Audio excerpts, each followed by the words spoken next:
let's go. All right, welcome everybody back to another season of CB Rivals. I'm joined by Temple Shot. Hello, everyone.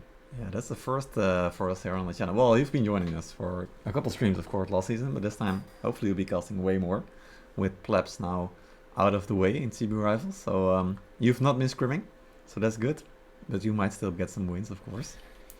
It's nice not having to spend your entire week just scrimming. I imagine.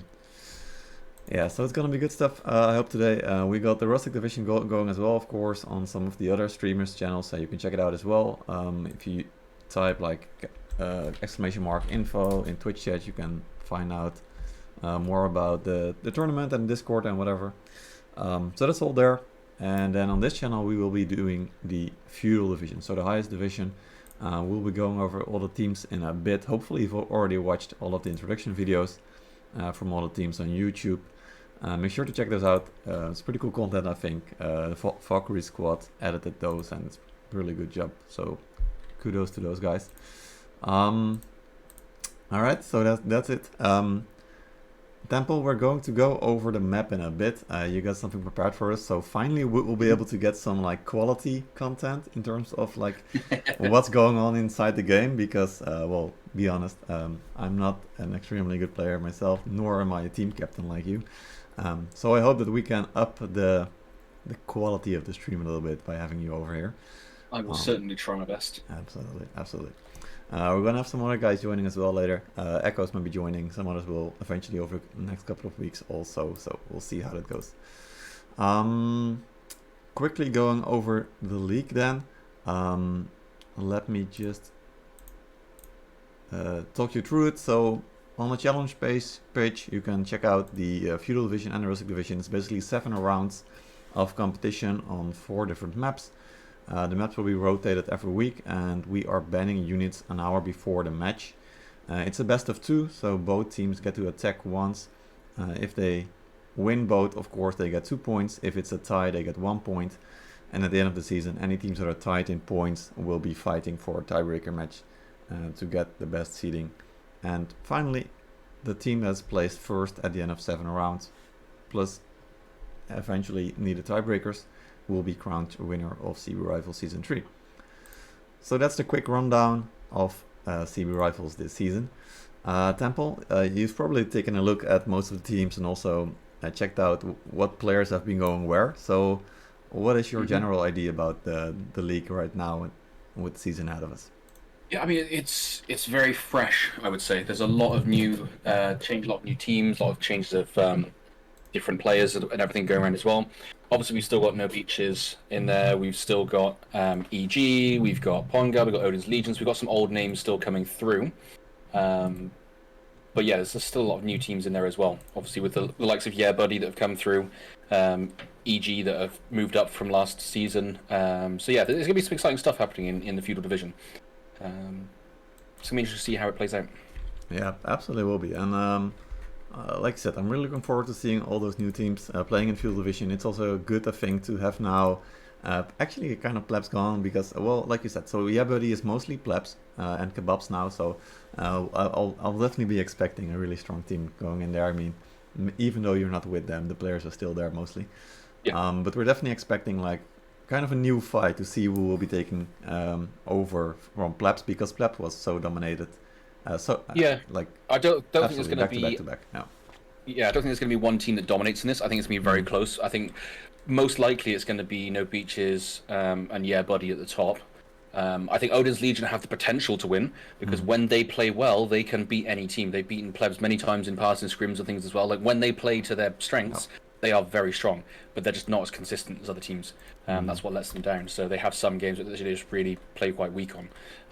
So yeah, I think those 3 are definitely going to be top teams. I think it would probably be Yeah Buddy and No Beaches contesting for first, but Odin's could surprise everyone and pull through. Obviously, we had them in the CBL. They came, was it 4th overall in the CBL? So they can definitely pull their weight with some of these other big teams.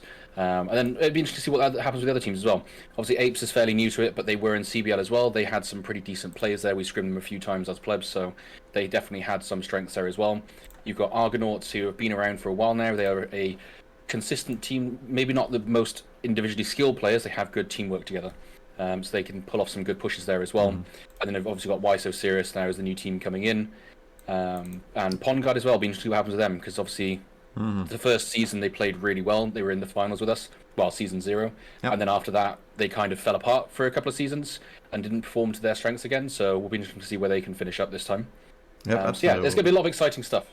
Yeah, absolutely. I mean, and like I said, so Why So Serious, formerly Love and Devotion, they got a new team captain, Greece, still with them, co-leading the team, so definitely an experienced team. And then all the other ones are teams that you should definitely know. We saw Odin's quick rise, and I think many teams sitting at the expected like bottom 4 are looking to like make a similar rise like Odin's has been doing over the last seasons, because like you said, even in CBL you could see them fighting to get into that final against No Beaches, like really cool and close matches. So definitely expecting Odin's. Maybe good to show some of the tier lists, because I saw you posting one as well. So I'll bring that one up here. Let me just get it in a bit. Yeah. You go get it as well then. Let's check. There we go. Tier list, Temple Shot, made by Temple Shot. We'll be getting some other ones as well. So you got No Beaches in Yeah Buddy in A tier right now. B tier is Odin's Legion. Then C tier Why So Serious and Apes. D tier Pond Guard and Geigner and Argonautus. So some of the expected ones, of course, No Beaches and Yeah Buddy, I think, and also Odin is pretty close. You already talked about those teams. What about the teams at the bottom and the teams that are new? Yeah, I mean, obviously Argonauts, I think, will struggle now being in this top league. I think if they're in Rustic, they'd probably be one of the top teams in Rustic. But I think going into Feudal now, they are just one of the weaker teams in there. Maybe they can prove me wrong and pull something out. Who knows? EG again, they won CBL many moons ago. They haven't really done a massive amount since. So last season they performed all right. There was some shaky games there. But again, I think they'll be struggling in the bottom of Feudal. So again, interesting to see if they can prove me wrong. Pond Guard, I'm just going based off last season's performance. I don't know if they're going to be much better this season. Hopefully they will be able to pull that out. But yeah, that's just based from the last 2 seasons, how they performed there. Apes then in the C tier and Why So Serious, formerly Love and Devotion, obviously had quite a few games against those guys. So I just think overall they are stronger than those other teams from what I've seen so far. Odin's again, put them B tier. A lot of people put them higher than that, potentially put them A tier with the other 2 teams. It's just their consistency. Like I said, I just don't think they are consistent enough at that high level to warrant being A tier. I think that's what lets them down. Because they play at a very good level. They will probably beat all the teams below them in any games, but against those other 2 top teams, they will struggle if they're not playing to their best. If they play to their best, they can beat them 100%. But it's that consistency, like I said. I see. All right. Yeah, good to know. So we've quickly hit on all the teams. Make sure to also check out the Rustic teams. There's a lot of new teams there, a lot of teams that are maybe only here for a season, because lots of players from Plat and Surf Slayer just went into those. But definitely, like you said, so also in the team interviews, we could hear the team captains from the teams that you have stacked at C and D tier, saying that their goal is to break into the top 4 Feudal Division, right? And that means contesting definitely like those team captains said as well, like fighting with No Beaches, Yeah Buddy and Odin's. That's the like expected top 3 for sure. And then all the other 5 teams, kind of contesting for the other places to get into. It's going to be interesting to see who takes that 4th spot. I think like most people have said, like Yeah Buddy and No Beaches will probably be top 2. Odin's probably 3rd. That could change depending how those teams play, because obviously Yeah Buddy does have a lot of Pledge players and Kebabs players, but have that sort of teamwork and playability there with the different language and things. We'll see. I imagine they will, because they're all in Origin together as well, most of them, so should be fine. But there could be some issues there. But yeah, 4th spot's going to be interesting to see who takes that. I can see any one of those teams taking it, to be honest with you. Oh yeah, absolutely. And the other thing as well is that, and I think especially Matt Shin is very vocal about this, is that the maps, of course, are not like 50-50 on attack and defense. So this is something I want to like talk about with you. And also, before we go to the Walford map, that you have something prepared for. Because Matt Shin is very vocal. For example, the Core Castle map, very attack favored. And some other maps might also be very favored towards one side or the other. So this means that even a team that is slightly weaker has a very good chance to tie against a good team on a certain map. So how do you feel about that situation? Yeah, I can agree with that on some of them. I think Kurak's going to be an interesting one to see what happens with that. just because there's no artillery. I think if arty's up, then yeah, the attackers have a huge advantage on a lot of the maps. With no arty, it's just the Trebor's the advantage, and you can see it in ranked, you can see it in sieges. You can defend Kurak, but you need to be very, very aggressive with it. So it's a map that I think will play well into No Beaches and probably Yeah Buddy, because they are both very aggressive teams when they defend.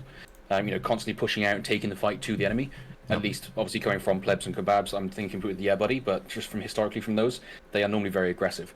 If teams try and just sit back and wait for the enemy to come to them, they will probably lose on that defense then on Kurak. So yeah, Kurak's going to be an interesting one.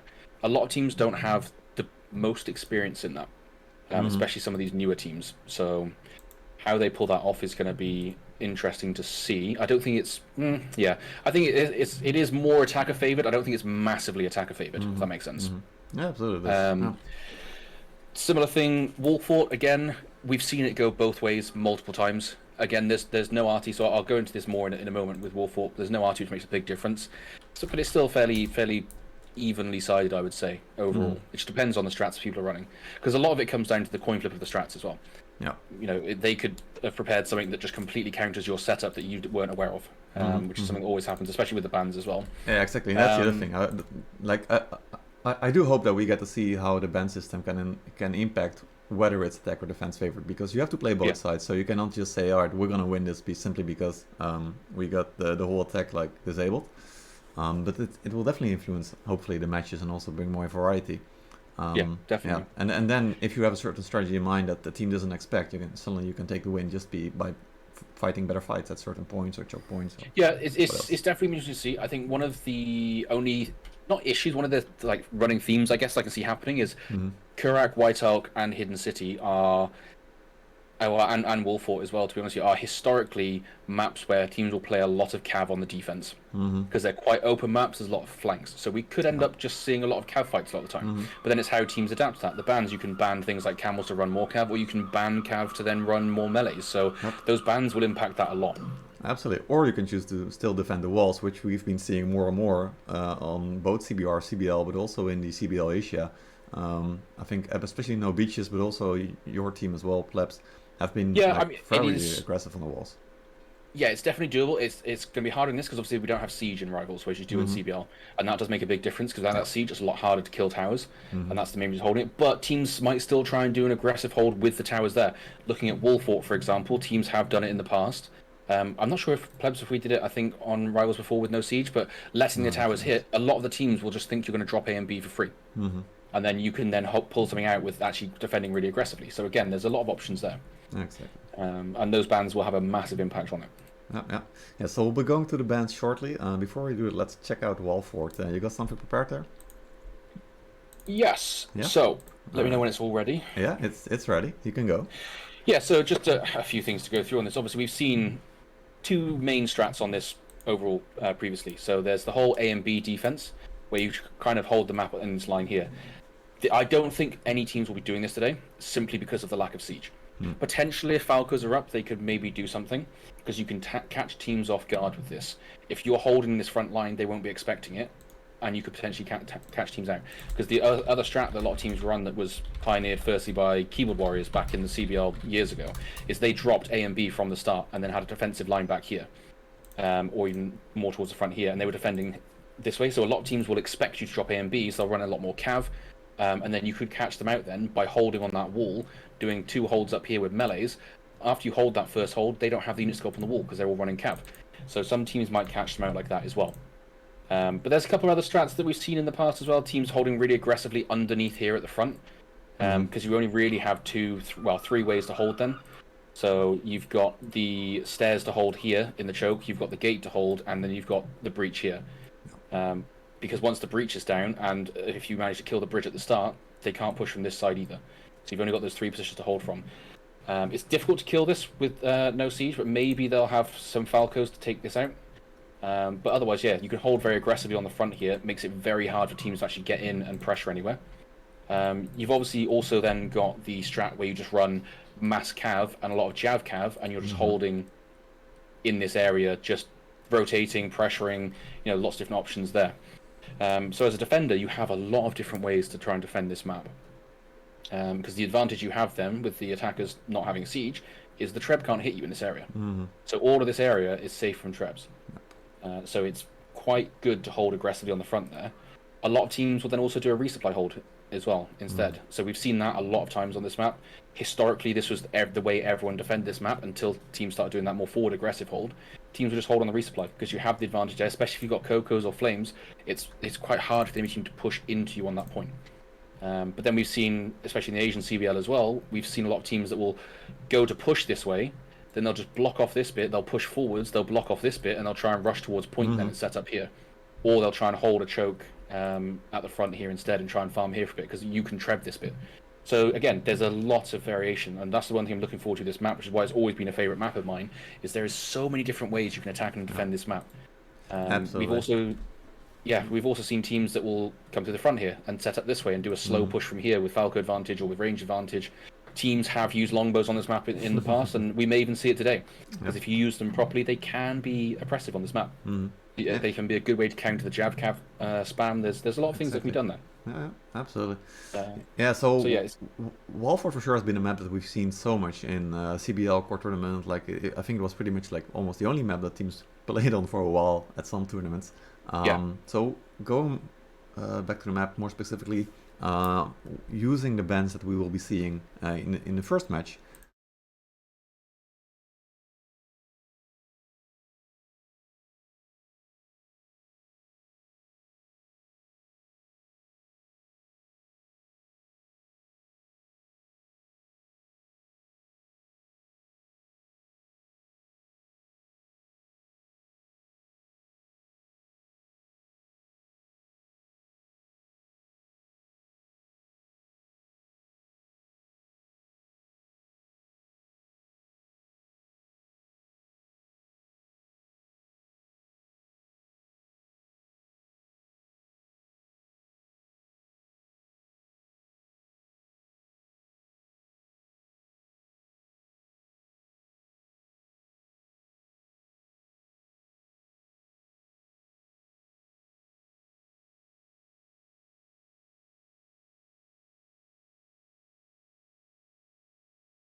A lot harder for teams to actually push in towards the resupply this way, because the only thing they've got is flames to clear, and if you're trying to push into it, the enemy team already has flames there. It's very hard to gain that ground. And having the saves then, obviously the flames saved and the outriders saved, that's going to be a big one, because like I say, one of the strats you can run on this map is just full cav, but you have a lot of jav cav, so the outriders, and you just sat there just poking down. You have the resupply advantage, you're just constantly running out, poking, running back again. If they try and commit to you, you've got cav to back you up that can then charge through as they're trying to do stuff. So it's amazing to see what both teams do.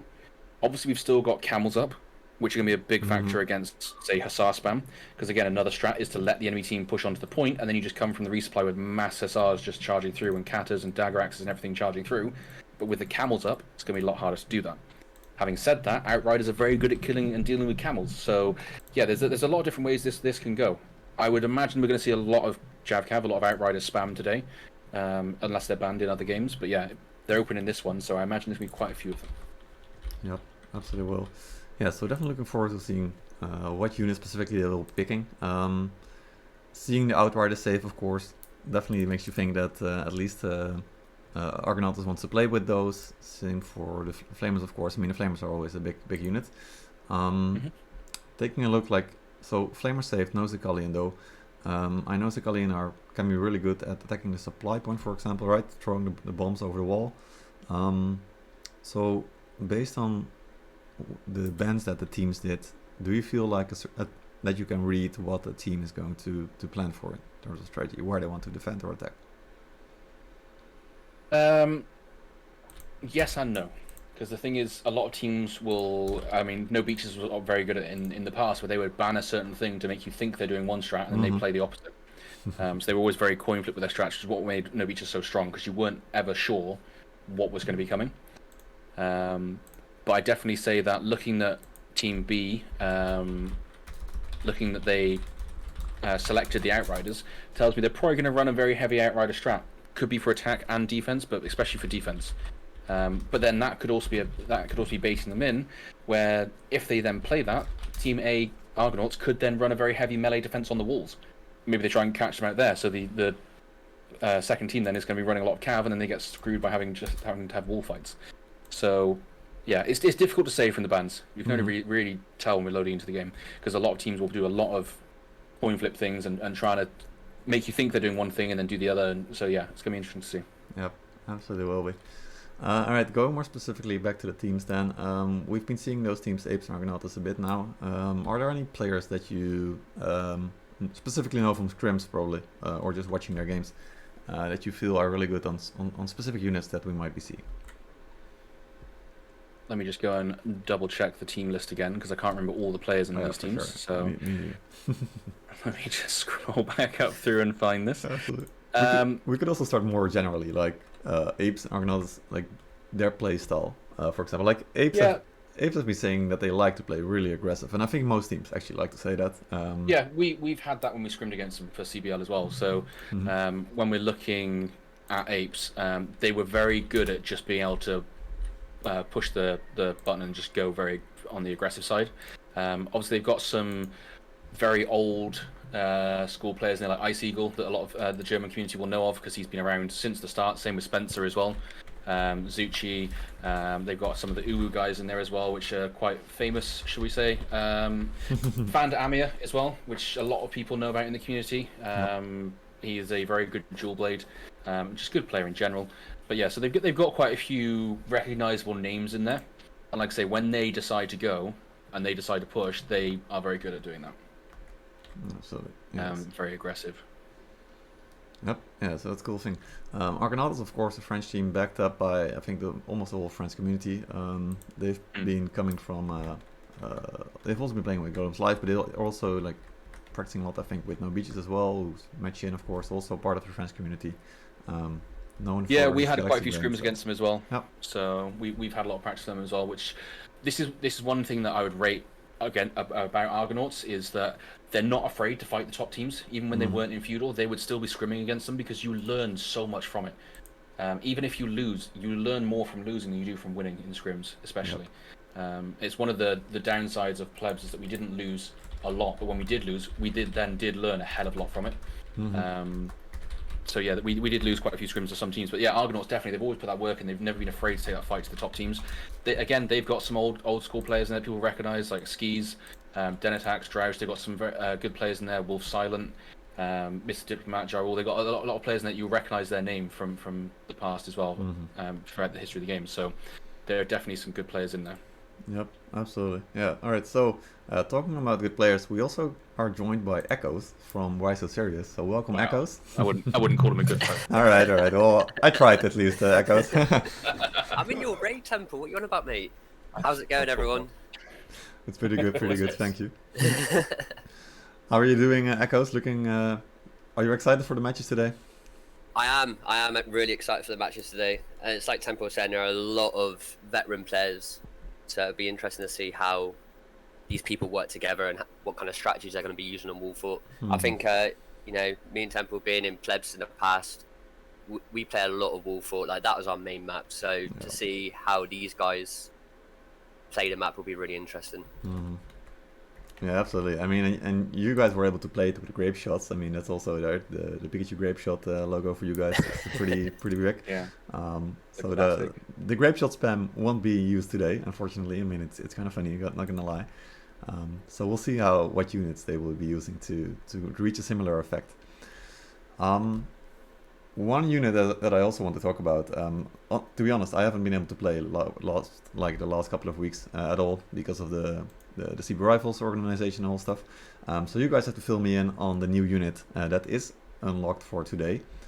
So what do you think about the new unit, and any chance we will be seeing it today?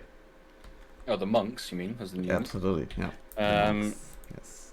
Very strong unit, but can be dealt with if you know what you're doing. It's very weak to any kind of CC, and especially with the whole maul spam that we have at the moment. So it can be dealt with, but it is a very strong unit when you play it well. On this map, I don't know if we're going to see a lot of it. I think teams are going to ban it. I know it's banned for the rustic lobby that was banned in I think both the first and second games. We got that banned. So yeah, I don't think we're going to see a massive amount of it, and also because it's Wolfort, it's such an open map. It's going to be very cav heavy. They don't deal the best into cav because cav will one-shot them. Yeah. So yeah, they are very weak to burst damage. They're very great in a melee brawl and in sustained fights. Fantastic unit with a heal, but against cav and burst, they get one-shot. Yeah. So on the Wolfort, with all that you said about like it being quite cav heavy potentially, may not be the best unit in this situation, but maybe on different maps. Yeah, I get it. Echoes? Probably see on 8 point. Supporting as well could be used. I don't think we'll see it spammed. I think we'll see a few here and there if it's not banned. But I don't think we'll see it a lot of them. Like it won't be the same as like when Liao's were strong, when they were played like 14 of them in the match and things like that. It's not gonna be that bad. There might be 1 or 2 here and there, but we'll have to wait and see. Yep. Echoes, what about you? Yeah, I completely agree. We'll probably see him on A point, maybe in blobs, but I don't think we'll see him out in the open around the C point area and the M point area. Yeah, Cav will absolutely demolish him. So, be interesting. You'll probably see 1 or 2, but I don't think it'll be that heavy.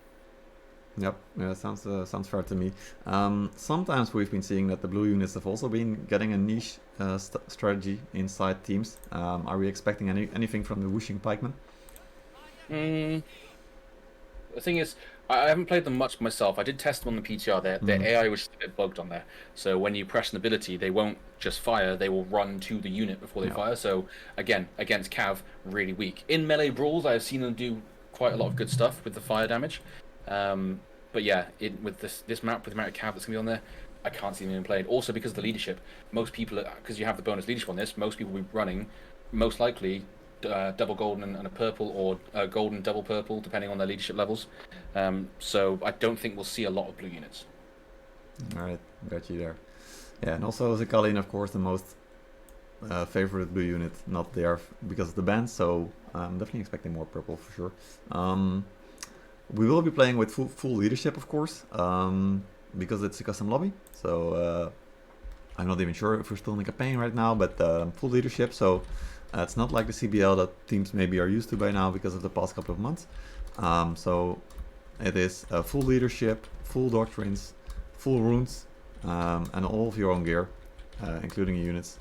So that's what you're playing with. Of course, some experienced veterans might be having a bit of an advantage there over some of the newer players and teams.